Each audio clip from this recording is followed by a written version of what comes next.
guys, welcome back to my channel Move with BS Vlogs. మేమైతే గణేష్ విగ్రహం తీసుకోవడానికి వచ్చినాము. ఈ ప్లేస్ వచ్చేసి సిటిఎం. ఇంకా మా ఊరు నుంచి ఒక 48 కిలోమీటర్స్ ఉంటుంది. ఇంకా మదనపల్లి నుంచి అయితే ఒక 14 కిలోమీటర్స్ మదనపల్లికి దగ్గరలో ఉంటుంది. ఇక్కడైతే చాలా వినాయకులు ఉన్నాయి.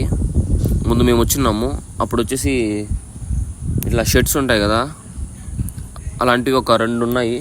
ఇప్పుడైతే దాదాపు 4-5 పెట్టేసినారు. వినాయకులు కూడా చాలా చాలా పెద్దగా ఉన్నాయి, మనకి నచ్చిన సైజులో ఉన్నాయి. ఒక చిన్న వినాయకుడి నుంచి పెద్ద వినాయకుడు వరకు ఉన్నాయి. 20-21 అవి అయితే చాలా పెద్ద వినాయకులు అక్కడ కనిపిస్తున్నవి. అవి దాదాపు 1.5 lakh పైన ఉంటాయి అన్నీ వచ్చేసి. ఇంక ఇక్కడ లారీలో కర్ణాటక ఆ పక్క నుంచి వచ్చిన్నారు. కర్ణాటక వాళ్ళు అయితే చాలా మంది వచ్చినారు. దగ్గర ఒక లారీలో 5 వినాయకులు తీసుకోబోతున్నారు కర్ణాటక వాళ్ళు అందరూ కలిసి వచ్చి. ఆ చుట్టుపక్కల ఏరియాల్లో వాళ్ళు అనుకుంటా అందరూ ఒక లారీలోనే 5 వినాయకులు తీసుకోబోతున్నారు. అట్లా ఒక్కటి కాదు, చాలా మంది వచ్చినారు కర్ణాటక వాళ్ళు. కర్ణాటక నుంచి అయితే 148 కిలోమీటర్స్ ఇక్కడికి. ఇంకా మా ఇంటి దగ్గర అయితే కొన్ని క్లాషెస్ వల్ల వినాయక చవితి చేయడం లేదు. బట్ ఈ వినాయకుడు అయితే చాలా బాగుంది. Ganesh with 6 pack. ఇంకా అక్కడ ఎదురుగా కనపడుతున్నది మా మామ వాళ్ళ ఇంటి దగ్గర పెడతారు. అది మా మామ వాళ్ళ వినాయకుడు తీసుకోవడానికి వచ్చినాం మేము ఈరోజు. ఇంకా మా ఇంటి దగ్గర పెద్దవాళ్ళు ఎవరు చేయలేదని చెప్పేసి ఇంకా చిన్నపిల్లలు, స్కూల్కి వెళ్ళే పిల్లలు వాలంటరీగా తీసుకొని 5 feet వినాయకుడు అయితే పెడతారు. ఇంకా మేము పొద్దునే వచ్చినాము. అప్పటి నుంచి ఫుల్ క్రెయిన్ వర్క్ జరుగుతూనే ఉంది. చాలామంది ముందుగా ఎర్లీ మార్నింగ్ 4-5కి వచ్చిన వాళ్ళు కూడా ఉన్నారు. కాబట్టి వెహికల్స్ అన్నీ వెయిటింగ్లో ఉన్నాయన్నమాట, ఇప్పుడు లోడ్ చేస్తే తీసుకుపోదామని చెప్పేసి.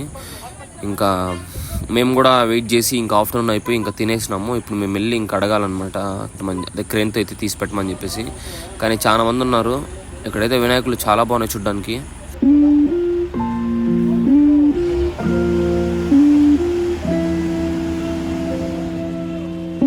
ఇక్కడ ఇదే అన్నమాట 5 వినాయకులు మొత్తం కర్ణాటక వాళ్ళవే. అవి మొత్తం అంతా ఒకటే లారీలో పెట్టుకొని తీసుకుపోతున్నారు. ఇంకా చాలా డిఫరెంట్గా ఉన్నాయి వినాయకులు ఇక్కడ, చాలా యూనిక్గా ఉన్నాయి. ముందుతో పోల్చుకుంటే ఇప్పుడు చాలా చాలా డిఫరెంట్గా వచ్చేసినాయి. మనకి బయట ఉన్నవైతే చాలా పెద్ద వినాయకులు, నియర్లీ 1.5-2 lakhs వరకు ఉన్నాయి కాస్ట్. హైట్ కూడా చాలా బాగున్నాయి, చాలా పెద్దగా ఉన్నాయి చూడ్డానికి. ఈ వినాయకుడు అయితే చాలా అంటే చాలా బాగుంది. ఉయ్యాలలోది ఎవరైనా నీట్గా పెట్టుకోవచ్చు ఇంటి దగ్గర. ఎవరైనా చిన్నగా చేసుకునే వాళ్ళు ఆ చిన్న వినాయకుడు పెట్టుకోవచ్చు. చూడండి ఇవి ఎంత పెద్దగా ఉన్నాయో. అక్కడ బ్యాక్ సైడ్ కనబడుతున్న లారీలు ఇవన్నీ, ఇక్కడున్న వెహికల్స్ అన్నీ వచ్చేసి వెయిటింగ్ అనమాట వినాయకుల కోసం. ఇంకా ఇక్కడ లోడ్ చేస్తూనే ఉన్నారు, కానీ వెహికల్స్ అంతా వెయిట్ చేసే ఉన్నాయి. చాలామంది వచ్చారు కర్ణాటక నుంచి. దగ్గర ఒక 15-20 బొమ్మలు తీసుకోబోతారు. నాకైతే ఈ వినాయకుల్ని చూస్తే చాలా పెద్దగా అనిపిస్తుంది. చాలా పెద్దగా ఉన్నాయి. ఫస్ట్ నేను ఏదో సెల్ఫీ వీడియో ట్రై చేసినాను, బట్ నా దగ్గర సెల్ఫీ స్టిక్ అట్లా ఏం లేదు. బట్ ఈసారి నేను సెల్ఫీ స్టిక్ తీసుకుంటే కొంచెం ఈజీగా ఉంటుంది. సెల్ఫీ స్టిక్ GoPro తీసుకుంటే ఇంకా చాలా బాగుంటుంది. I will try to get it. ఇంకా అది వచ్చేసి మా వినాయకుడు. ఇంకా తీసుకొచ్చి ఇంకా ఆ వెహికల్లో పెట్టేస్తారు.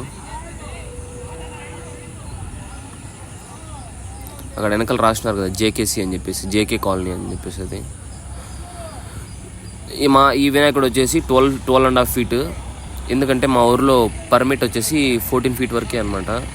ఎందుకంటే రోడ్డుకి మిడిల్లో రైల్వే ట్రాక్ ఉంది, అక్కడ పైన ఎలక్ట్రిక్ వైర్స్ ఉన్నాయి. అవి 2500 volts. అది తగిలితే చాలా డేంజర్. అందుకని చెప్పేసి ఓన్లీ పర్మిట్ 14 feet. ఇంకా ఫ్లైఓవర్ కన్స్ట్రక్షన్ జరుగుతుంది. ఆ ఫ్లైఓవర్ కన్స్ట్రక్షన్ జరిగితే ఫ్లైఓవర్ పైన వెళ్ళిపోద్ది. అప్పుడు ఇంకా చాలా పెద్ద వినాయకులు పెట్టుకోవచ్చు. ఇప్పుడైతే ప్రస్తుతానికైతే ఒక 20 feet మాత్రమే పెట్టాలా, అది రూల్. అది ఇంకేం చేయలేము. కానీ మా ఊరిలో ఫెస్టివల్ అయితే చాలా బాగా చేస్తారు. 20 feet పెట్టుకోవాలా. బట్ ఇది వచ్చేసి 12.5 feet. మనకు ప్రైస్ వచ్చేసి దగ్గర 40,000 పడింది. ఇక్కడ కాస్ట్ ఎక్కువైనా కూడా వినాయకులు చాలా బాగుంటాయి, చాలా బాగున్నాయి కూడా. ఇంకా నా ఛానల్ ఎవరైతే సబ్స్క్రైబ్ చేయలేదో please do like, share and subscribe. ఇంకా వీడియో కనుక నచ్చినట్లయితే మీ ఫ్రెండ్స్ అండ్ ఫ్యామిలీ మెంబర్స్కి షేర్ చేయండి. Tell them to support me. Thank you.